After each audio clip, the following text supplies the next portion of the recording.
Hey guys, and welcome back to our channel TechTube. In this tutorial, we are gonna look at how to rate any series in Webtoon. Now let us begin.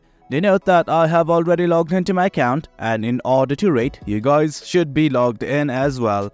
Now let's simply look at how to rate a series. Let's say this is the series that I wish to rate, so I'm simply gonna click on it. And once you guys do that, you will be redirected to the Webtoon page. And right here, as you can see, these are all the episodes. But right now, let's only focus on the right hand side. Right next to the stars icon, you can see something called as rate. Click on it, and this is it. Simply click to rate. As you guys can see, I am doing it right now. Once it's okay with you, simply click on the send button that is associated with it. And guys, that is it. That is how you rate any series in Webtoon. The process is quite easy.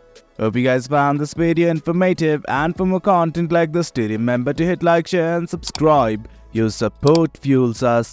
Until next time, thank you.